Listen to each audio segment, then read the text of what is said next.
Without a shadow of a doubt, it's the Cronkest Show in social media history. I want to welcome you to another episode of the War Zone. I got my man in the building, Donovan Sadiq, the Queen, Demetri K, and I am the 5-star general, Greg Abbott. You gotta go, and they lining up to come and get you, homie. No matter how much in your coffers, but you're gonna have to get up out of Texas. It is what it is, and tonight I got a strong African American brother named Michael Cooper. Say he the right man for the job. Say, man, let's get to it.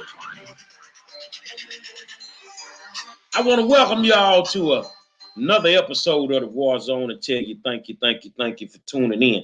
Because without you good people, we would not have a show. With that being said, you are the best audience in the world.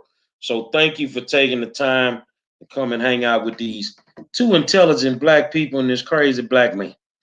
Trust me when I tell you, man. I don't have too much on my agenda today. I had to start my weight loss journey, so I had to go to my psyche eval today. And went today, and we had a good conversation. And the lady say, "Well, you know, why you want to have the surgery? I'm tired of being fat. I'm tired of being fat, and that's what it is.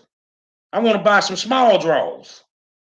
So, you know, that was my day in a nutshell today. I had 2 appointments, but they went pretty good. So, Donovan, what's going on, my friend? All right. Hey, you guys, welcome to the Tuesday edition of the War Zone. And we're going to get into it today. Again, you know, the 5 stars on his journey, and we wish him a safe journey as he goes through his progressions and all that other stuff. And no, you guys, I thought it was Michael Cooper from Confunction. We have candidate Pastor Michael Cooper on the show. We're going to get to talk to him in just a second.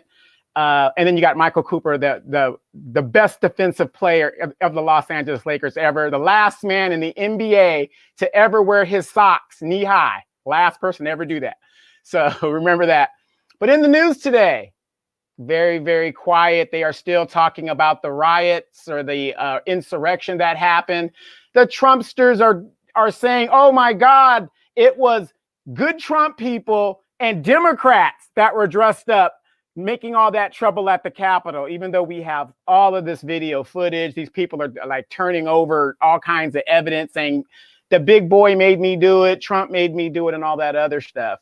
But here in California, it hasn't made national news. It happened about 4 days ago. At least the video was released 4 days ago. A black man.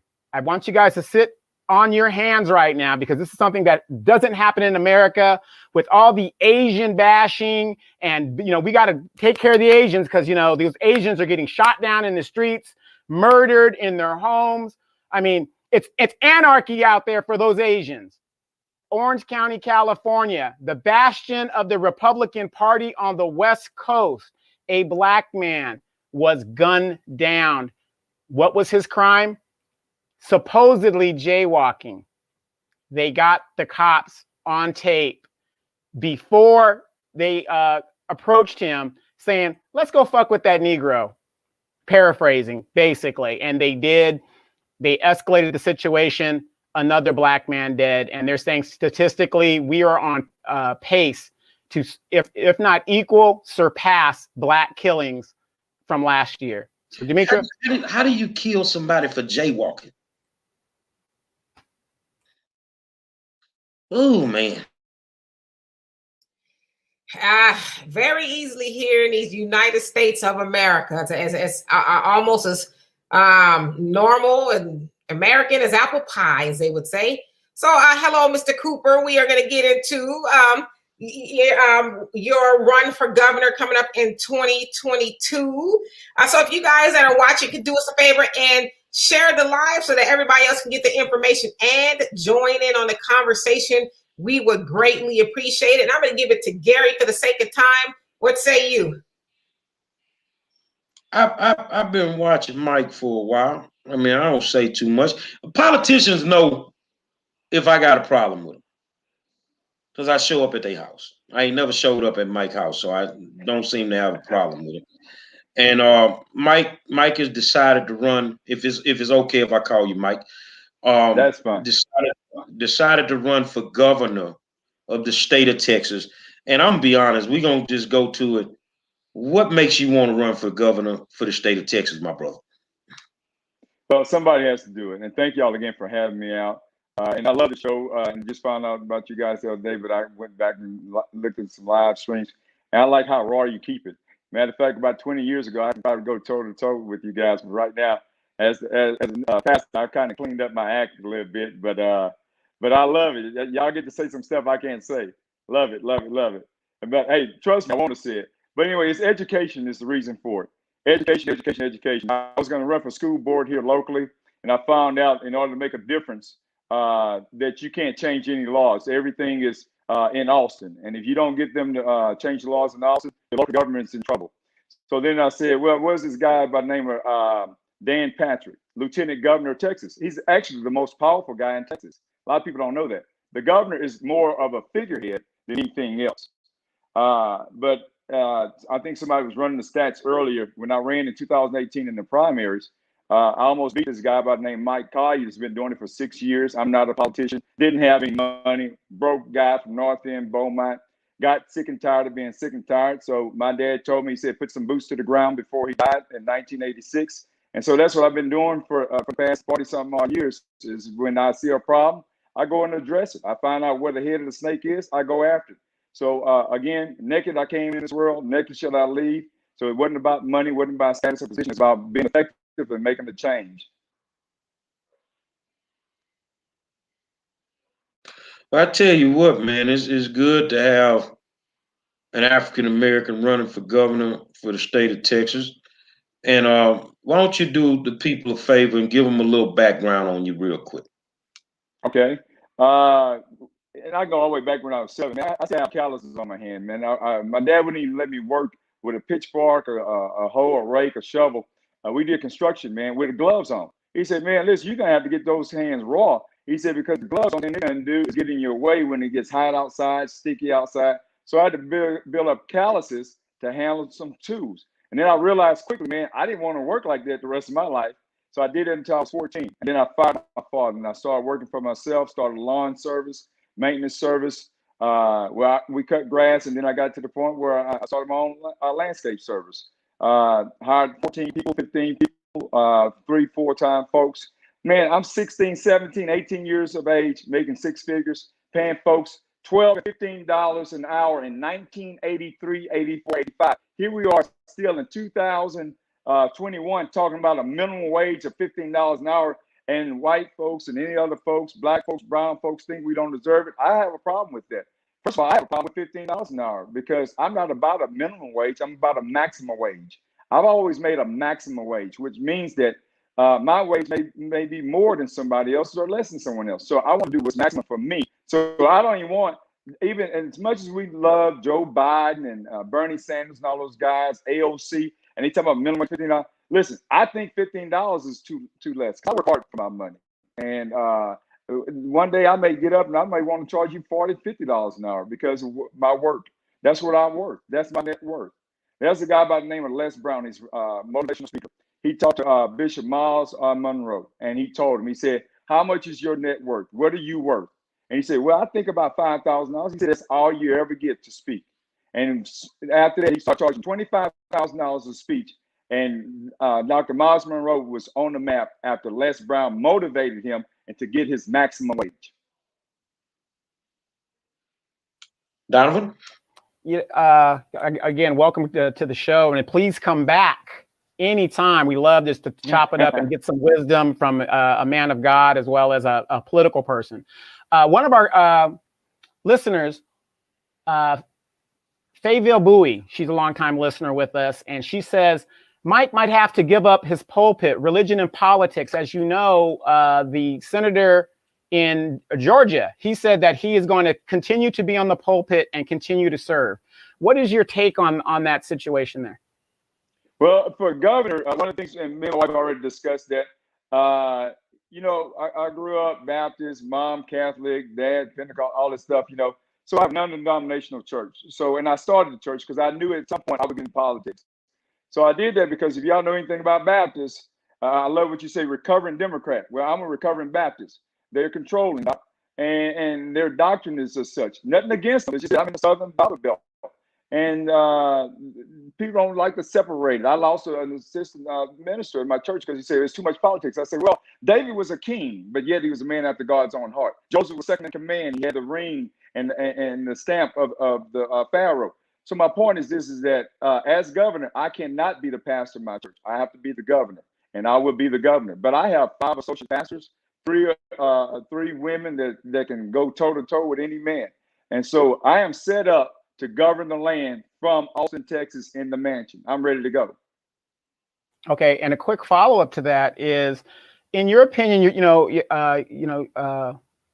in the politics, and you're a business owner. You have all the tangibles you would need to run in an election, even on a national level, if you wanted to run. What is the main? Texas has a lot of problems, as we see, when it comes to that grid. But for you, what is the main problem, do you think, that you need to address to get to the governor's mansion, specifically, for Texans? What is the main problem? Because, we have Texas has been under a Republican leadership for a long time, and a lot of it's not working. So now the Democrats are starting to come back. You had the Beto O'Rourke thing, and you have an influx of California people fleeing California, moving into Houston. That would be Demetra right there. And, so the demographics of the politics is changing. So what is the number one problem, do you think, that people are concerned with in Texas, and what's going to be your main platform? Well, people are scattered all throughout Texas. Texas, we are our own country, man. I get up in the morning, I smell the Gulf Ocean in the morning, and then at nighttime, I'm in El Paso in the mountains and got dust storms in my eyes. So, and everybody has those same different agendas. If I'm in Katy or Sugar Land, their thing is economics. If I'm in a rural area, their thing is Wi-Fi and better education. If I'm in the urban areas, we're talking about economics and education. So a lot of us are having the same issues. But at the end of the day, our people perish for lack of knowledge. And so we have to educate our youth in order to, what's the guy's name? Vince Young went through $26 million and broke. Well, we need to start teaching our guys how to write checks. They weren't even teaching them how to write in cursive. They got rid of that. So we got to out with that, brought it back to the school system to teach them how are you going to sign a check. If these kids, they're doing cash apps and everything else, but we need to go back to the basics and teach them accounting, simple math, things like that. We have to teach and reteach and stop standardized testing our kids. So I think everything goes to education. That's the reason why right now, number one business in Texas is prisons. They are building prisons for our kids when they can't read by the time they're in the 3rd grade. So I'm going back. We have to educate our young men. They're killing us in the streets. They're killing us when we're born. In the state of Texas, African-American women are number one to die at childbirth. And in the United States, African-American women are number one to die in childbirth. And the people that they're letting die with them are Black boys. They are killing us at birth, just like they did when they were refugees. So that's why I say I can separate. Y'all can separate politics and Christianity. Warnock didn't do it, and he's now a first African-American senator out of Georgia. So what I'm saying is this, is that I'm unapologetic about who I am. God made me this way. I'm aggressive in the pulpit. I'm aggressive out here in the streets. Matter of fact, if they want to calm me down, don't vote for me. Because if you put me in Austin, I'm going to really act up. If you leave me out here in the streets, I'm going to really act up. So I'm going to act up until I die.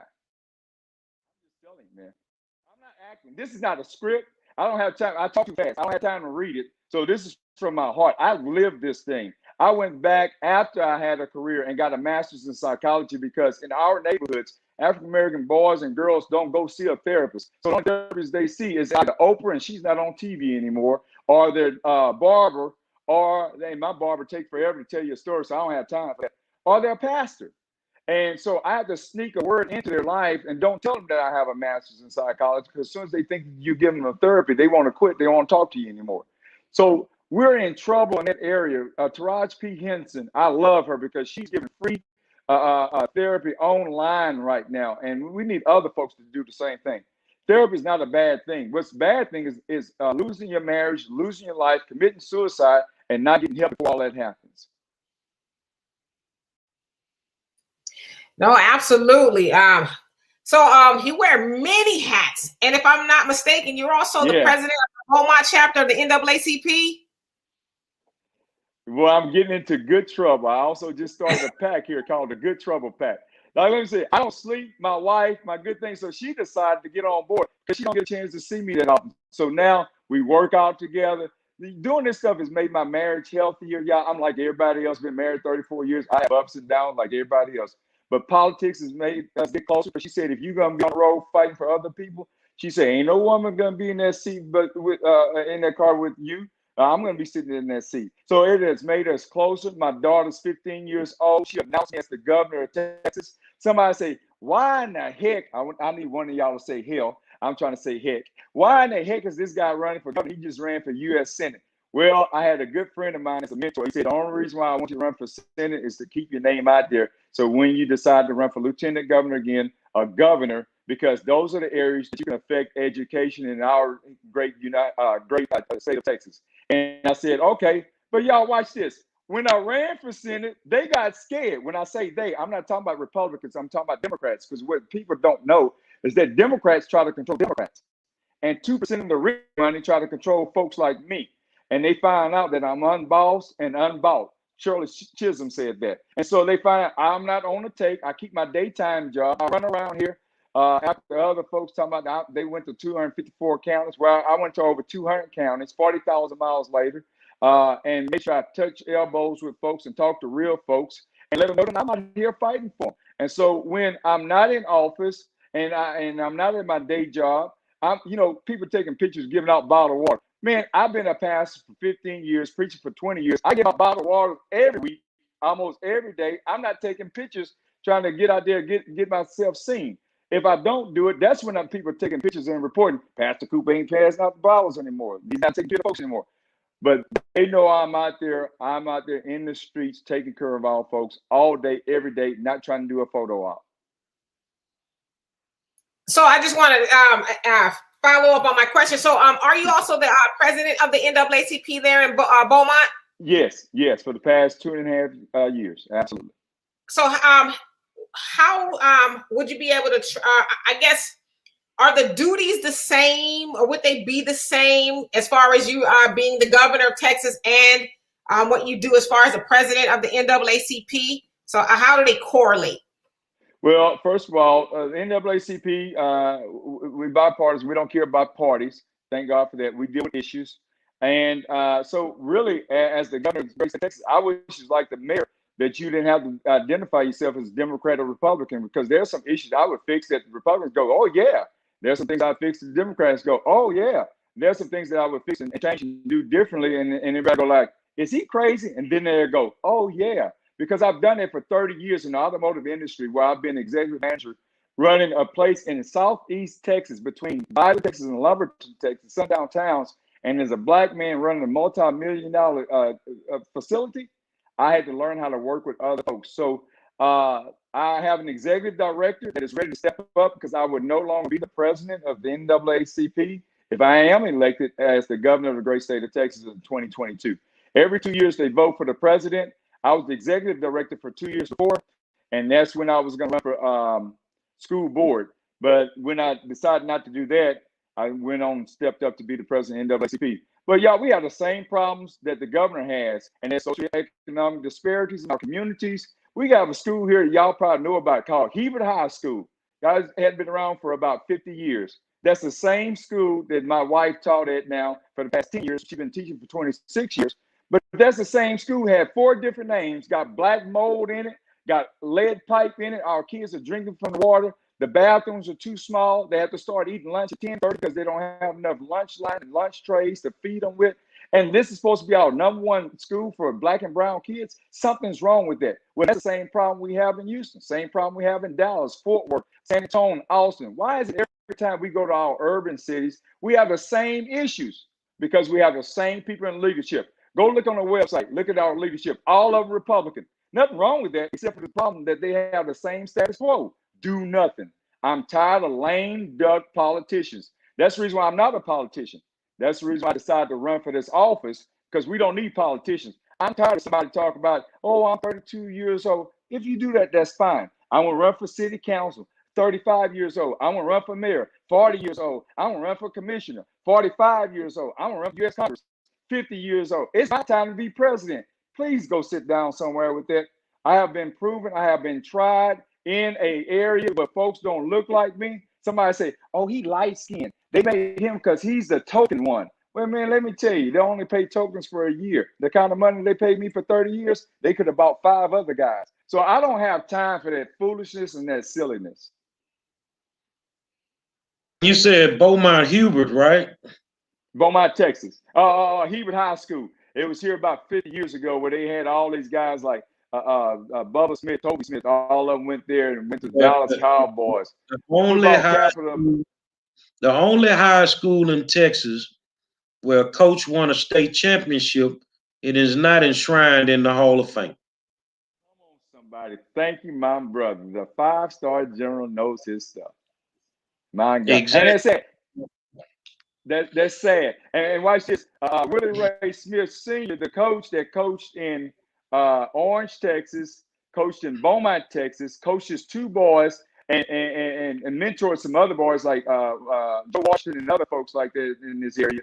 My cousin Tommy Guillory, they call him Beowulf, but Jerry Levi's my other cousin. All these guys come from this area. Mill Farr, all these guys come from this area. So my point is this. How in the world can they say nothing good can come from this area? How in the world they keep testing us in this area? Willie Ray Smith is the one that came with the I formation that the coaches are still using in the NFL to this day. Bum Phillips stole that from him because he coached out here and learned from Willie Ray Smith. Well, I tell you what, man, you got a lot of people that don't come from Texas that don't need to be doing business in Texas, like them board members from ERCOT. Who actually resigned this morning, from what I'm being told. Resigned their positions. What is your assessment of how that was handled from a gubernatorial standpoint? Well, first of all, it wasn't enough information shared or known from our governor's point. And I can understand it because the state of Texas is so large and vast, and there's so many things that he has to handle and deal with on a daily basis. So I get it. I understand. But the problem is that the same thing that he said that was not a problem, and he wants to do an investigation and he wants to hold some people accountable. The problem is that the governor, this is where the governor has power. He has 2 things that he has: the veto power and the power of appointment. He appoints 1,000 people. Y'all, in case you wonder what I'm doing, my phone was dying. I had to get the battery charger. He appoints 1,000 people in the great state of Texas. Well, the top head position of ERCOT, he appointed them. So he can't say he didn't know. He should know these folks that he appointed. So the buck stops with him. So you have to take ownership of that. So once we've learned, we do better. Do y'all not know? I feel guilty because with this storm, my lights didn't go out. We didn't have rolling outs. You know why? Because we're connected to energy that's in Louisiana, and our main station is in Baton Rouge. And so therefore, we were good. Somebody say, well, I didn't see Mr. Cooper go out and help folks with their lights out and stuff like that. And because my church members' lights weren't out. And we had a few people that had some busted pipes, but we have folks that assisted them and they're up and running good to go again. But they made sure that our power grid was winter desired, made sure that it's ready for the winter, made sure that we have to snuff. Well, the other thing is that if there was a problem, they would be able to connect us to the rest of the United States for the backup source. So these are things that within 24 hours, I learned about our grid in our state that he has access to. I had to look on the internet to find out. So what we need is what I call a nimble leader, a leader that's able to move quickly and take care of home base when there's an emergency. That's our job as leadership. Now, I heard you speak on education a little bit earlier, so I'm going to hit you with an education question. Sure. The Texas Education Agency is ran by a man that has never been a teacher. He's never been a principal, an administrator, a superintendent, or anything. Mike Morath. I think that position should be an elected position instead of an appointed one. What do you think that we could do to overhaul the Texas Education Agency as it pertains to education in the state of Texas? Man, I am so impressed. You're the first person ever interviewed me, ever talked to me that knew that Mike Moran is the head of the Education Commission in the state of Texas. Do you also know that in order to be a superintendent in the state of Texas, you have to have a PhD in education? And you have to also be certified by the state of Texas to be a superintendent. Now, the superintendents work for Mike Moran. How in the heck, somebody say hell for me, how in the heck are you going to have somebody that's less qualified than you to be your boss? What would I look like if I'm going to run a multi-million-dollar dealership and I'm not qualified to be the leader of the group? They're going to vote me off the ship and throw me out into the water. So I have a problem. The first job I'm going to do in my first 100 days, well, in the first minute, I'm going to fire Mike Moran. That's what I'm going to do to change the education system right there. And that's the reason why I got started in this in 2018, because the lieutenant governor can also fire, but he doesn't care. Dan Patrick doesn't care, but I'm okay with that. Well, because his kids didn't go to school like he. They don't realize his level of experience. The only thing he has on his record is he's been a school board member in Dallas for 1 year. A failed Dallas school board member. And when they did turn it around a little bit, it took 4 votes and it's 5 other people. He became friends with what's your governor's name? Abbott. He became friends with Greg Abbott, met him in a meeting, and he said, "Hey, why don't you become our education commissioner?" At the time, he didn't even have a degree. He went back and finished. No problem. I don't have a problem with that. Go and get you. That's like I got my master's after I finished working. But at the same time, you can't be the leader of the free land and tell everybody what to do, and you're going to help us get out of it. The only thing they done is give us a watered down education system with the SB 1882 bill, where they give us charter schools to keep our schools open for 4 years until they can maybe get them on track or close them permanently. And now they're doing business with charter schools that's in California, Green Dot, and the other charter schools, Phelan out of Dallas, Phelan Academy, and Harmony Academy, taking over our schools. And all they're doing is passing our kids through, and they're not educating them. Well, I say it stops now, not on my watch. I'm going to keep running until they put me in office, until I make a change. Or as a president in the NAACP in Beaumont, Texas, I'm going to make sure to make a change. If they make me mad, the guy they say I look like, when he decides to step down, I'm going to be the president of the NAACP in the state of Texas, because I'm not going to quit until we reform our education system and our kids get educated, because a mind is a terrible thing to waste. I like it. I like it so far. Hey, Kenitra Walker, she basically says, what are you going to do specifically for Black people? There's a lot of talk when it comes to the reparations bill. And as you know, Pastor Warner of Georgia says that he's not for reparations, but he's a Black man, but he's not for reparations. And he's representing Georgia, which has a lot of poor Black people down there. What is your stance when it comes to reparations? And once you're in office, are you going to do anything specific for Black people besides a study? First of all, I don't need to study something I already know. I don't need to study something I don't know, that I already know. So I don't need to study it that after John Wilkes Booth shot and killed Abraham Lincoln, that immediately after he did that, before he died, there were some folks that got the 40 acres and a mule. There's, I think, in South Carolina. So what the problem is right now is that they stopped doing it. I think it was Hamilton came in afterwards, and then they put an end to that. I'm saying you still owe me with interest now. So I don't want to study what I know. You owe me. And I don't know what all the governor can do, because when I was running on the federal level, there's a lot of power in that area. So whatever areas I can change, like free education, yeah, I'm ready to go. Man, I'm mad with Joe Biden for putting Herschel Walker up there talking about he's not for reparations. I got a problem with that, because he was just defending Trump. I think last month or during the election. So I have issue with people, and watch it. I don't care if you're Democrat or Republican. If I think you're not doing right, I'm coming after you. And I'm coming after anybody that's talking about ADOS. I've done a study on that. And all of this is because of being the president of NAACP, that I see all the tragedy in our communities. And somebody told me this, and I had to learn this the hard way, and this is a good thing. When you fix the Black and urban community, you fix all of the United States and all of Texas. Because Our problem is everybody's problem. When you fix the weakest link, nobody wants to be on welfare forever. Who wants to make $700 a month the rest of their life? What I want you to do is assist me, give me a hand up, not a hand out. I want you to give me some boots, and I keep on walking, and I put my own cardboard in there when I have holes in it. I fix the straps until I can get some new straps, but I don't want you to just keep giving me stuff.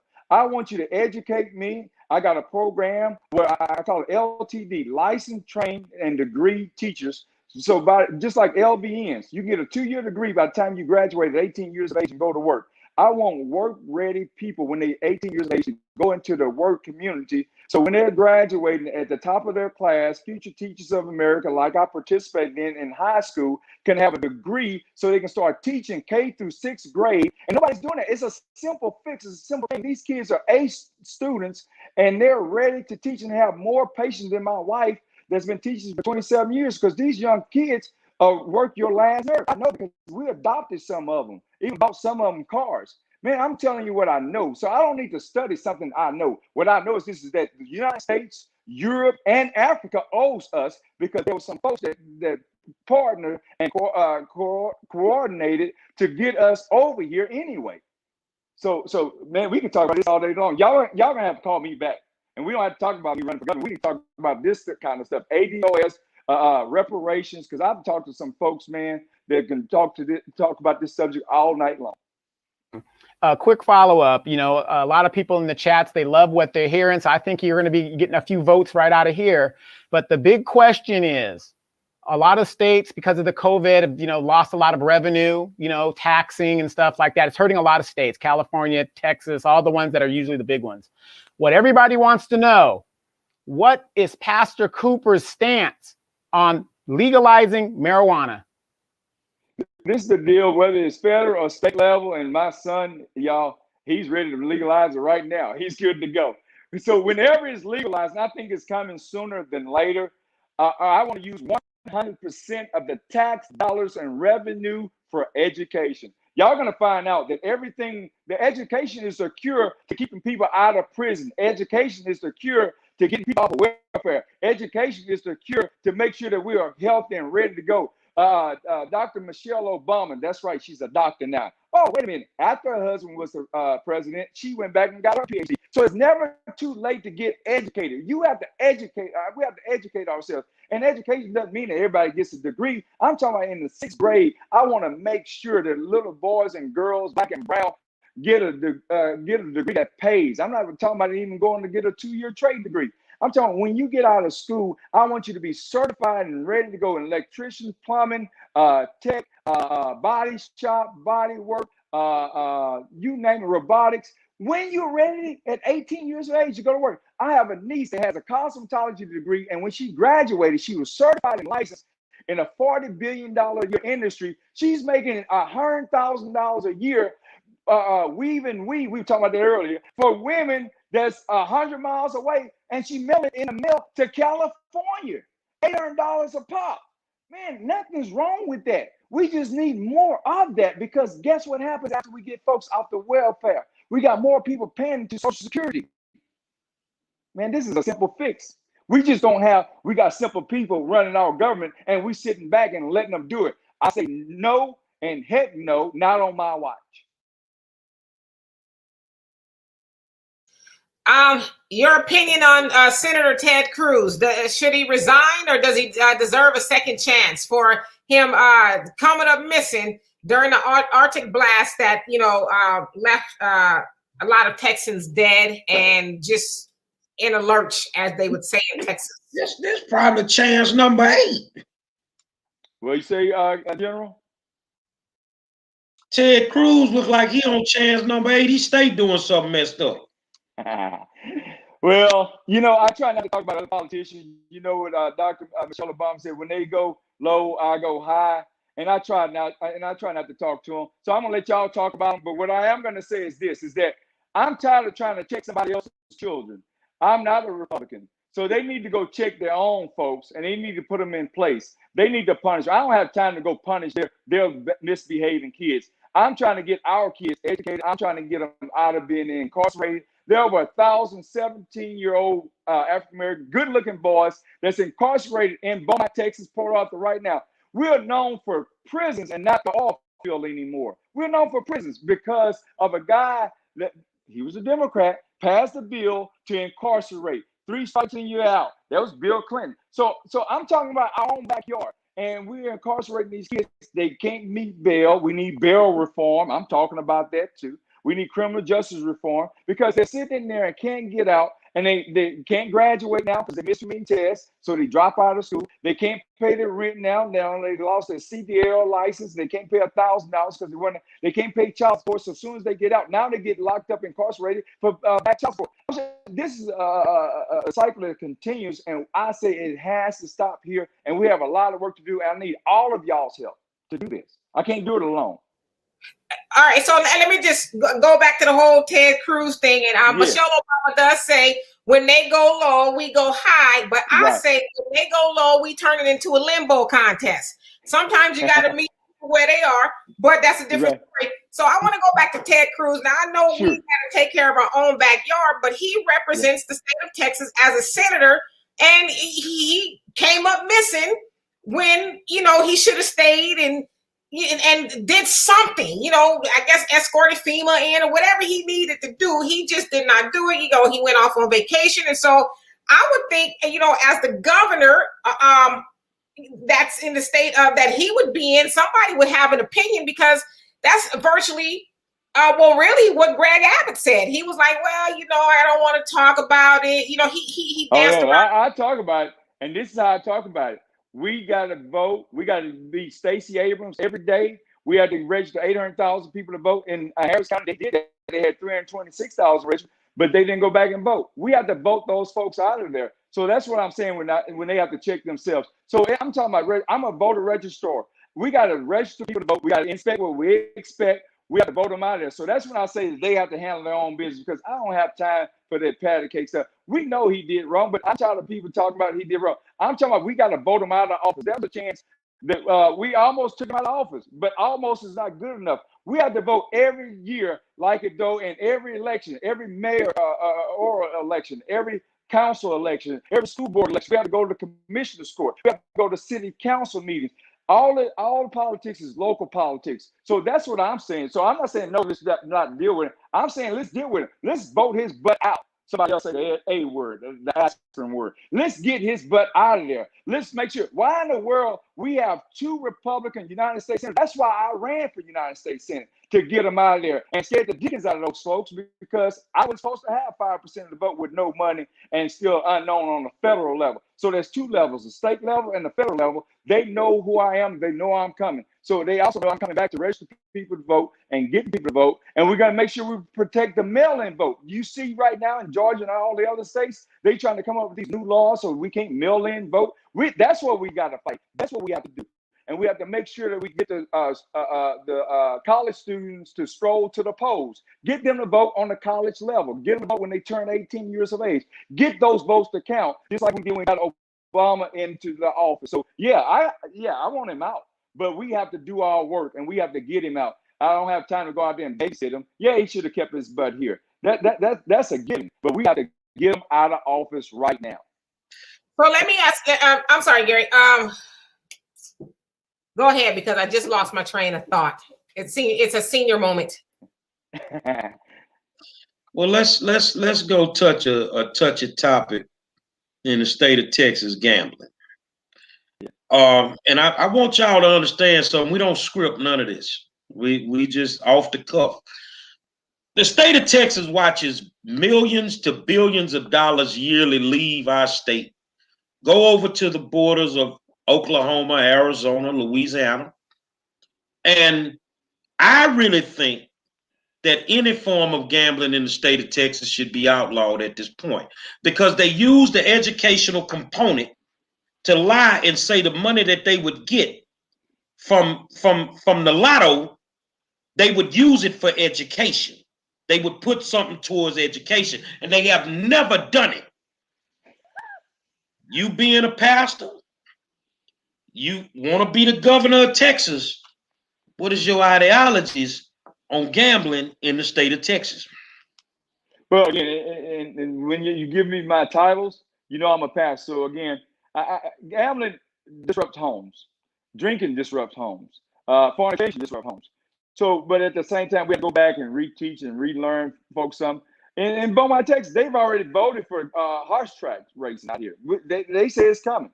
So, and you're right, they do not use all of the money for education, like you're saying. The lotto was set up, and that's how they got people to vote, because that money's going to go back to education. It's not even 1 cent on the dollar. It's less than 1 cent on the dollar of that money from the lotto goes towards education. I did my homework. General, you're a sharp man because you did your homework. And you're right. If they're going to pass all these horse track gamblers and all this bed, I for sure don't want it because it disrupts homes anyway. But if the public is going to vote for it and it's going to come in, again, that's the reason why I say I want 100% of the money, because they pencil whip you with that money and they line their pockets and they go do what they want with it. It's just like the Robin Hood Act. They were supposed to take from the rich and give to the poor.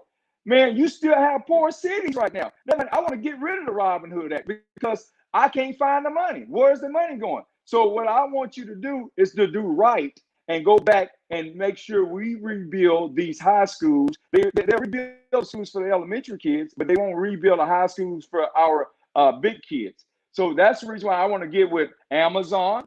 I want to get with ExxonMobil. ExxonMobil brags about making $50 billion a quarter off of us not taxing them. So I want to get with them. I want to get with Buc-ee's. Buc-ee's making a ton of money in the state of Texas right now. Anybody, and somebody nailed me on the show and say, well, what about the black community? Anybody's making over $50 million a year in the state of Texas, Tesla, if they want to come out here, whoever else, Toyota, Lexus, I don't care who else comes out here. I want them to come to the table, and at 5%, 10% of their savings that we're giving them tax breaks out here, I want them to donate and write that money back to the education system so we can rebuild the high schools in Texas, starting in our black and brown neighborhoods. And I've been talking about that for 4 years, and I'm talking about it right now. And I have a phone call in to General Motors right now to have a meeting with them right now. If they want to invite me to the table, I'm rolling up on them with a folding table, and I'm not playing dominoes. Donovan? Oh man, it's funny that you talk about Tesla, because that's why they left California. We're losing all our jobs because you guys are giving all those damn tax breaks. But good luck with that. You guys, I mean, they're good jobs. I'm okay with bringing 10,000 new jobs in there. I'm okay with it. Build a new little city up around your world. But then I want you to rebuild the streets that's on the outside coming into your little new city. In Port Arthur, Texas, it's a rundown little city, man. And they come in here with all these expansions and $200 billion expansion. Well, if you're going to do $200 billion expansion, you're going to rebuild my movie theater. You're going to rebuild my mall. You're going to bring some good structure inside there. You're going to rebuild my street as you tear it up with your cars. Because most of those people with those $150,000 a year jobs, they're going to move to Bridge City. They're going to move to Neyland. They're going to move to Nevada. They're not going to stay in Port Arthur. And so they're not going to spend that money in Port Arthur. So then I'm going to tax them on their taxes for local taxes. If you're going to take the money outside the city, I'm going to tax you in that area. There you go. There you go. I'll be one of the on big, this, Doc, I'm telling you. Yeah. One of the big issues a lot of people have is, as we know, since the 1980s, Black churches have been given $460 billion plus have been given to the Black churches. And a lot of people are negative when it comes to the Black church. Like I said, we had Dr. Martin Luther King, the golden age of churches, where the people looked at the church as a place to go and get the information and community. Now the narrative has been changed, and we know the devil is loose doing all of this, where people look at the church and it's more of a negativity. People aren't going to church like they used to. $460 billion has gone through these churches, and yet our communities look like crap, basically. So what is your take in regards to the church and the community and rebuilding those strings? Because a lot of people, when they see a pastor or they see this, they see the pastor in the $1 million car, the big house, and yet they're still in this dilapidated community that is dangerous and people are being killed, and the pastors are almost non-existent. Yeah, and you're right, and everybody sees it, and nothing against prosperity. I mean, I'm not a prosperity preacher, but at the same time, I know if you continue the precepts and laws of the Bible, Old Testament, and know that Jesus Christ came and saved you, and we don't have to deal with the Old Testament. Now we have grace and mercy. Thank God for that. But at the same time, though, we have to do the right things. But what people forget to realize is that these churches are ran by human beings. Just because they're pastors, it does not keep them from not making mistakes. It doesn't keep them from sinning. What I tell people about like this is that a pastor that is a whoremonger, broke, we give him a lot of money. He's just a whoremonger with a lot more money. A lying pastor, that broke pastor now with a lot of money, is a pastor that's more of a liar now. A pedophile. We in the Catholic Church, we had issues with homosexuality and pedophiles and all these other things is going on. So there's no excuse. There's no excuse. That's also one of the reasons why I decided to plant churches. I have a church I planted in Houston. It's closed down, not because of COVID. I got one in Beaumont. It's a small church. It's in what we call our Section 8 neighborhood, or what we call the fabulous ghetto. We can't get the streets paved and fixed. And we're there for a reason. I keep my day job so I can take all the money and maximize giving out into the community. So that little $50 or $60 or $80,000 a year that they would give me, we're saving that money so we can build lives and build bridges with other people. So I'm trying to make a difference on my city block. Hopefully, other folks. There was a pastor in Houston. I cried when I found out what he just went through. There were some things that happened. I don't want to say his name. And been around for many, many years. I've looked up to him. It hurt my heart, but then I have to realize that he's still a man that can make mistakes. And the only thing I hope is that he can, before he dies, is that he asks for forgiveness and retires. He needs to resign and go sit down. I'm sorry. I hadn't checked into the latest headlines. I hope he has, and I hope they find someone to replace him because there was good work being done. We don't need these $18 billion buildings. We don't need these $8 million planes. But if there's a plane that can do some services, some good, because I'm in church planning, I want to sleep in my own house. I don't like sleeping in hotels, and I don't want nobody to say I'm sleeping with somebody else's wife. So yeah, if there's a plane for that, great. But other than that, no, absolutely not. I think it's a shame. But the church used to be the meeting place, the place of change, and the place that we can come together. But now we have so many meeting places, we don't even meet at the church anymore. So it's a miracle. I don't even know how they're raising that kind of money, first of all, because everybody's not going to church like they used to. Yeah, so I hear you using the term black and brown together, assuming blacks and Hispanics. Do you think there is a black and brown coalition? Because years ago, the president of LULAC in 1956, Felipe Tijerina, he says that I am not interested in forming an alliance with the Negro. Let him solve his own problems. And so do you think that's something that exists? And I don't know, as Black people, should we be, and I know as governor, you be governor of pretty much everybody, but I hear that term a lot, black and brown,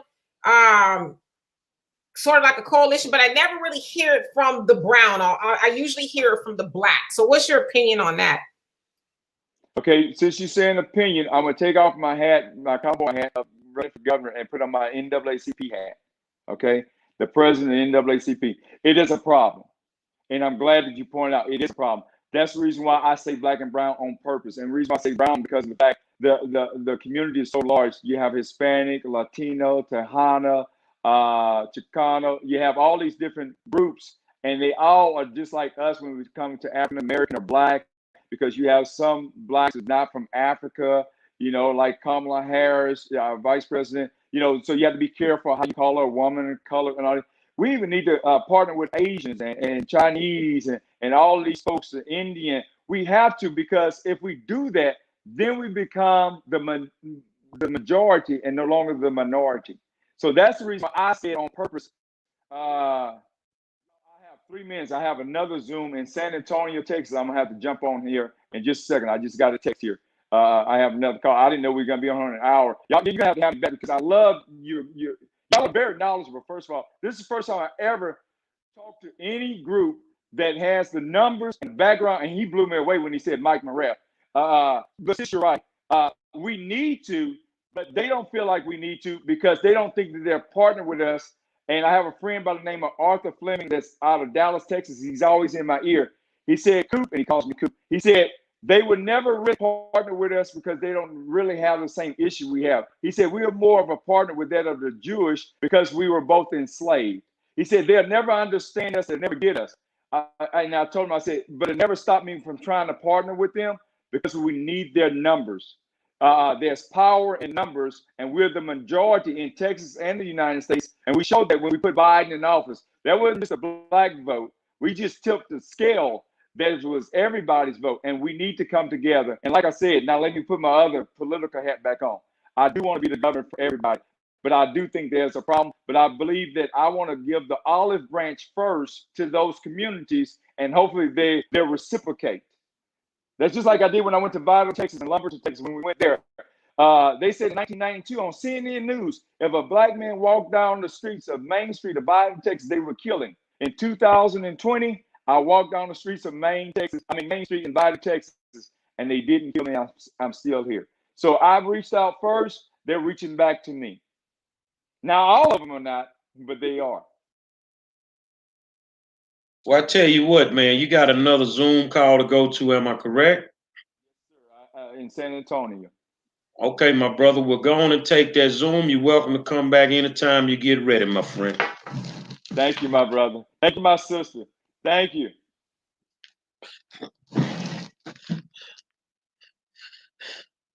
Yes, indeed. I want to say this because I'm looking at some comments on here, and I want to say this, and I don't want to say it the wrong way. Just say it. You motherfuckers went out there and voted in the presidential election for a motherfucker named Joe Biden that has a history of putting policies in place that discriminate against black people, lock us up, the whole 9 yards. Straight up Dixiecrat. We just want Trump out. I'm looking at the comments from some of y'all. You got a problem with a black man running for governor when you got a goddamn fool sitting in the seat. That Abbott is Trump's child. I don't give a damn who take his place. Now, this is a race I don't give a damn. This affects me daily. The shit that Trump and them do, like I've always said, that shit didn't affect me like that. But Greg Abbott and my man Dan Patrick, I don't give a damn if the devil himself run against them. You people don't have a problem voting for a white man, but you got a problem voting for a black one? You got to be out your motherfucking mind. Thank you. I was going to say the exact same thing. Now, you know, I'm a recovering Democrat, so there's a lot of stuff. There's a few things that he said that I was like, you know, I could have had a V8 on that, like the Latino Alliance and all that other stuff. But that's his opinion. He's using numbers. I understand it. I get it.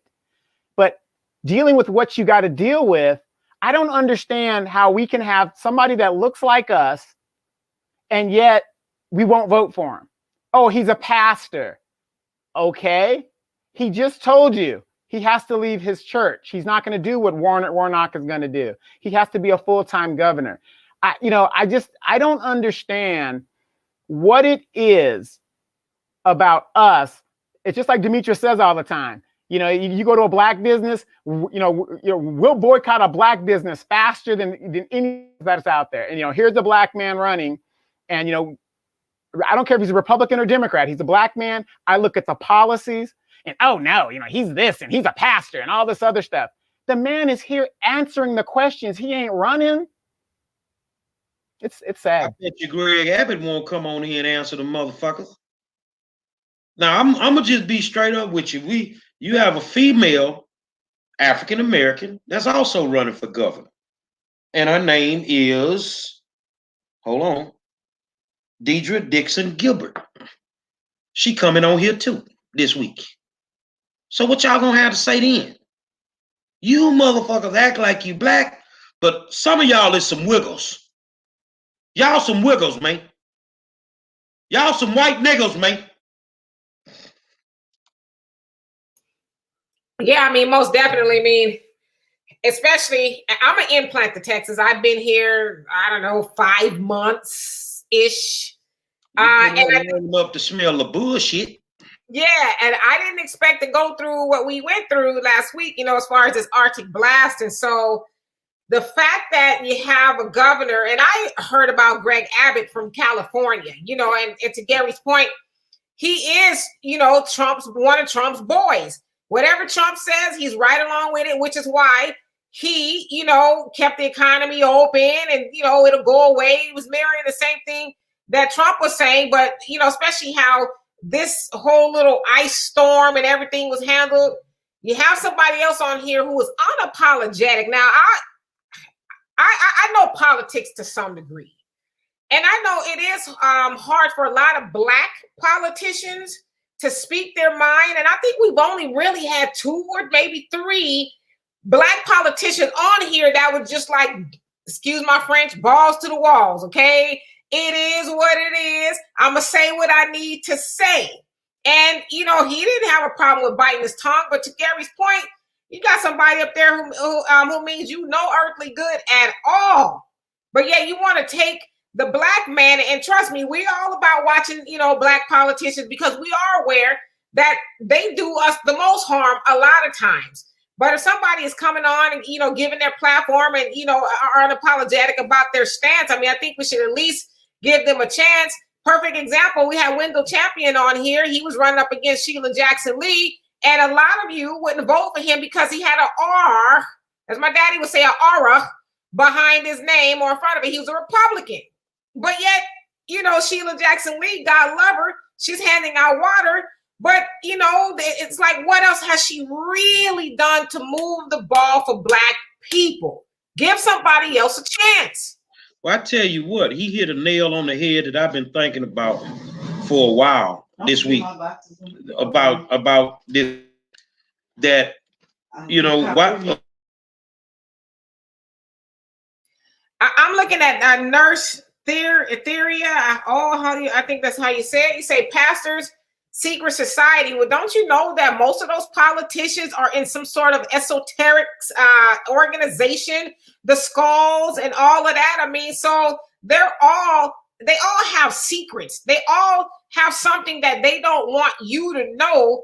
But I wish we would have the same energy for, the white people than we do our own people, especially our own people.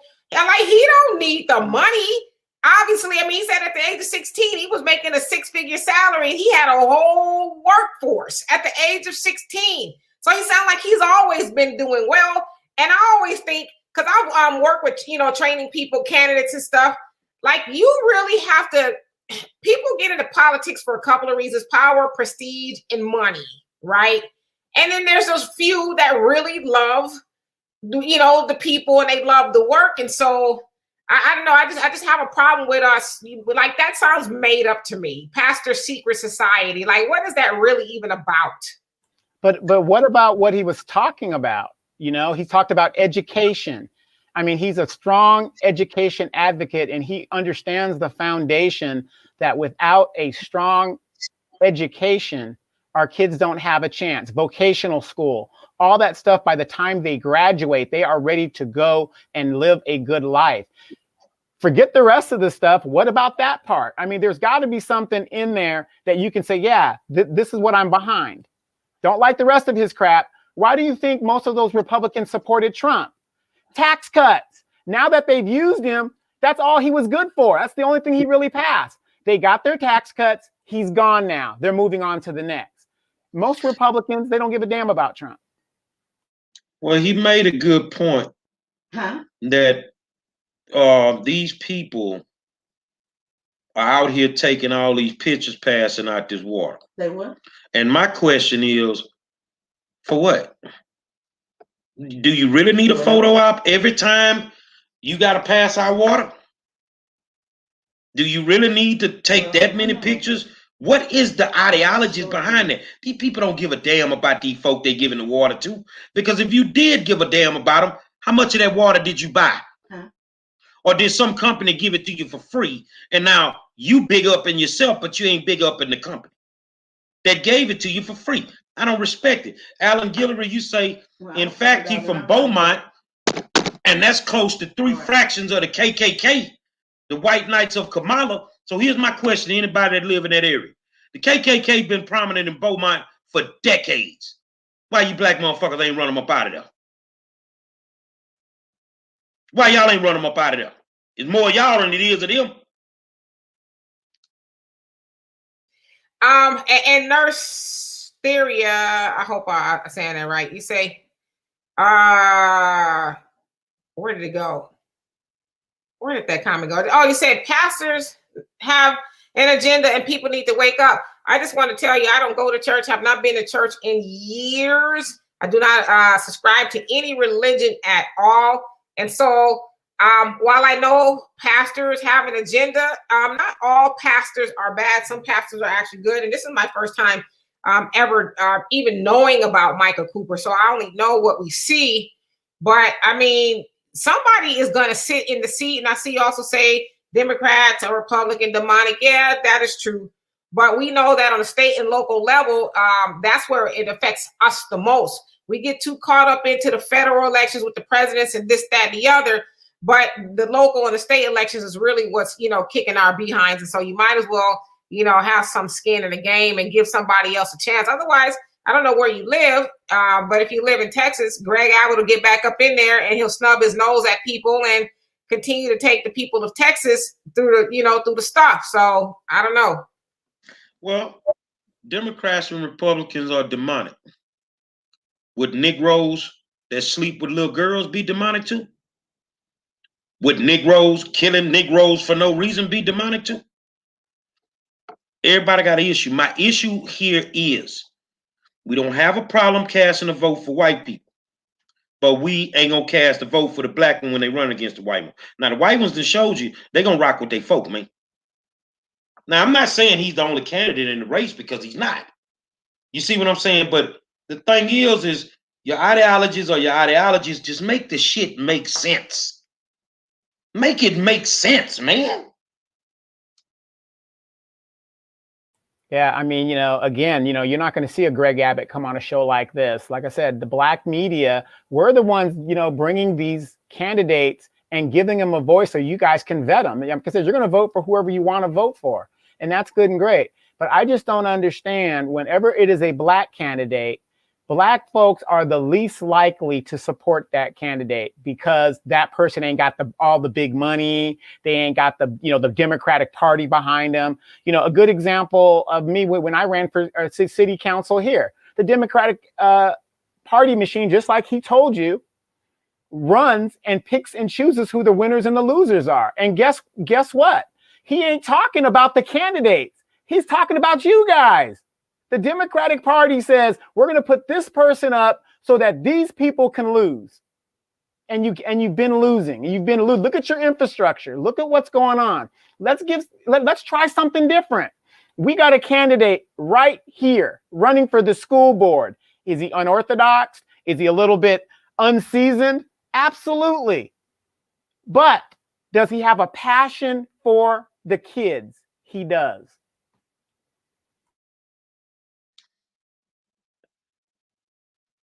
The governor that's in office right now doesn't give a damn about teachers. He doesn't give a damn about children. Now, you notice I didn't say black children. He doesn't give a damn about children. He don't give a damn about teachers. Public education is a joke in the state of Texas. The Robin Hood Act, what he's talking about, you take money from property-rich districts and you give it to districts that are poor. So you'll take money from the Houston Independent School District and you'll send that over to a sci-fi who don't need no goddamn money. Instead of funding our schools, you make us pay the state of Texas because we just have more property. It's stupid. It's stupid. And as far as his education personnel, the guy over TEA, that dude needs to be fired right now. He doesn't know what the hell he's doing. He ain't been knowing what he needed to do for the last whatever umpteen years he been in that motherfucker. He dumb as all outdoors. Yeah, I mean, I just think you have to vote your interests.